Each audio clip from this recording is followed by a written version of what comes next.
즐거운 연휴 되시길 바라고요. 또 근데 이번에는 고향을 많이 가지 마라 라고 권장을 하는 분위기라 현금 20%에서 30% 정도는 꼭 쥐고 일단은 추석 연휴를 보내는 게 좋겠다. 오늘 아마 중요할 겁니다. 아마 연휴 갔다 오시면 이번에는 추석 끝난 선물로.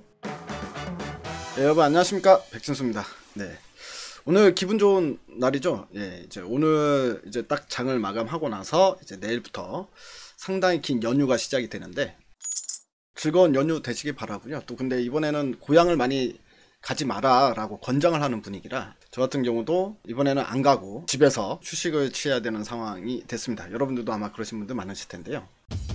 자, 그렇게 하면서 이제 중간중간 이제 미국장이 어떻게 흘러가는지만 이제 체크를 하면 좀 될 것 같은데, 오늘은 추석 연휴를 바로 앞에 두고 또 이제 긴 시간 이후에 월요일날 우리가 또 장 출발할 때 시장 대응을 해야 되는 거기 때문에 추석 연휴 기간 동안에 여러분들이 이제 살포시 챙겨봐야 될 이슈만 몇 가지만 좀 기억하면 좋겠다 싶은 생각이 들어서 그 얘기를 좀 해보도록 하겠습니다. 자, 일단 먼저 미국장이 이제 어떻게 흐름이 진행이 됐는지를 좀 살펴볼게요. 예, 미국장 같은 경우에 일단 기본적으로 하락 이후에 주가가 지금 21선까지 딱 올라온 상황입니다. 현재 보시는 건 나스닥 지수인데요. 예, 파란색이 21선이죠. 21선까지 올라와서 마감을 한 상황이었고, 다우 같은 경우도 딱 21선까지 올라와서 마감이 된 상황이죠. 그렇기 때문에 오늘 밤에 미국장이 이제 어떤 흐름을 보이느냐, 여기서 이제 추가적으로 반등이 나오냐, 아니면 오히려 이제 맞고 다시 한번 재차 하락이 나오느냐, 이제 우리가 추석 연휴 기간 동안에 아마 이런 방향성이 아마 결정이 될 것 같기 때문에, 그래서 뭐 예를 들어서 시장이 올라오면 우리가 월요일날 출발할 때 상당히 이제 시장이 좋게 출발할 수가 있는데, 만약 이제 맞고 떨어지면서 이제 움직이는 상태에서 우리가 다음 주 월요일날 시장을 출발한다라고 했을 때는요, 그때는 상당히 이제 어떻게 보면 개파락으로 출발할 가능성이 있기 때문에 그런 부분들을 좀 이제 관심 있게 봐야 된다라고 말씀을 드리겠습니다. 자, 근데 이 방향성에 대한 결정은 결과적으로는 미국에서 나오는 이슈에 따라서 아마 달라질 것 같다는 생각이 드는데요.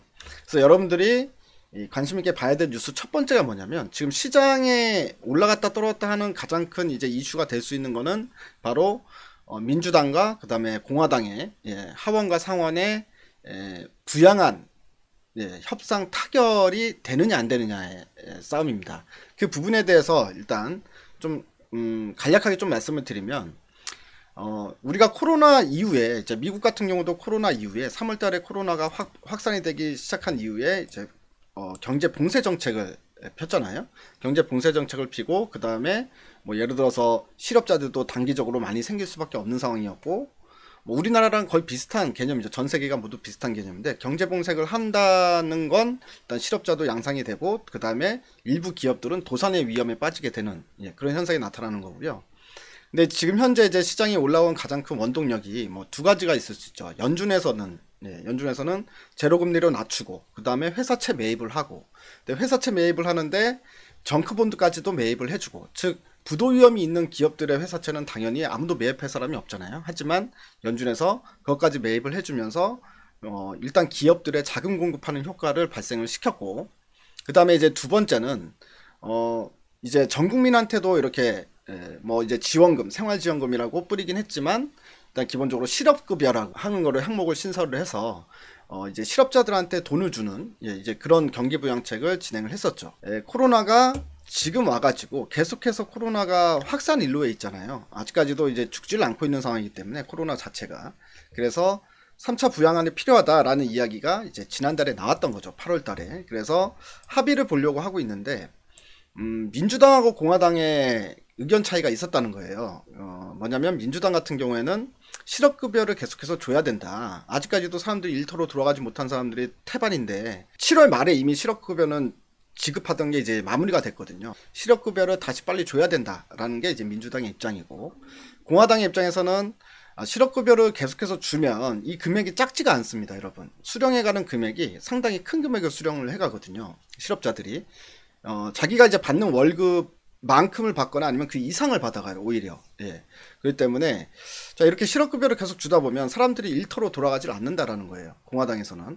그렇기 때문에 당연히 경기부양안에 들어가는 예산 자체가 다를 수밖에 없는 거고요. 민주당은 처음에는 3조 달러 규모, 공화당은 1조 달러 규모. 이러다 보니까 협상이 지금까지도 타결이 안 되고 계속 지지부진 이어져 왔다라고 보시면 됩니다. 자, 근데 이제 어제 나왔던 소식, 그걸 보게 되면 오늘 오전까지 나왔던 소식은 하원에서, 즉 민주당에서는 2조 2천억 달러까지, 원래 3조로 잡고 있다. 2조 2천억 달러까지 이제 금액을 낮췄어요. 그리고 그 전 협상에서 공화당 같은 경우에는 1조 달러로 처음에는 얘기를 했지만 1조 5천억 달러까지도 가격을 상향을 시켰습니다. 그러니까 이제 두 상원과 하원에서의 경기 부양한 금액 자체가 점점 이제 좁혀지고 있다라는 부분이고요. 그래서 결국에는 경기 부양책이 결국엔 타결될 가능성이 상당히 커진 거 아니냐 라는 어떤 분위기가 형성이 됐다라고 보시면 되거든요. 근데 아직까지도 괴리가 있긴 있잖아요. 1조 5천억 달러 공화당은, 그리고 민주당은 2조 2천억 달러까지 다운을 시킨 거니까 아직까지도 그 두 민주당과 공화당 사이에 이 금액의 괴리감은 아직까지 남아있기 때문에 100% 타결된다라고 볼 수는 없는 상황입니다. 지금 현재 아마 우리 추석 연휴 기간 동안에 뭔가 합의 내용이나 이런 것들이 좀 타결이 된다라고 했을 경우에는 시장이 상당히 빠르게 또 경기 부양 효과로 인해서 올라갈 수가 있기 때문에 그걸 좀 주의 깊게 봐야 되겠다. 그래서 첫 번째 여러분들 봐야 될 이슈, 추석 연휴 기간 동안에 민주당과 공화당의 경기 부양 협상이 즉 타결이 되느냐, 아니면 아직까지도 거기서 이제 거기까지만 의견을 좁히고 그 이상은 의견을 좁히지 못해서 또다시 지지부진하느냐, 이제 그걸 좀 봐야 되는 상황인 것 같습니다. 자, 그리고 두 번째 이슈는요. 두 번째 이슈는 이제 바이든하고 트럼프의 토론회가 예정이 되어 있습니다. 29일 날 예정이 되어 있는 상황인데, 그러니까 이제 오늘 밤에, 아마 우리 시간으로 오늘 밤 또는 내일 오전에, 정확한 시간은 저도 안 봤는데요. TV 토론회가 있을 예정인데, TV 토론회에서 뭐 바이든과 트럼프의 사실 정책의 방향성은 거의 확연합니다. 이제 정책 토론이 될 것 같진 않고, 제가 봤을 때는 제 개인적인 생각으로는 서로 이런 막 네거티브 이런 토론회가 되지 않을까 좀 우려가 되는데, 왜냐면 성격 자체가 그렇기 때문에.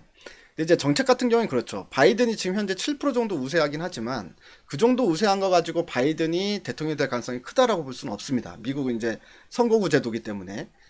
그래서 선거인단 제도기 때문에.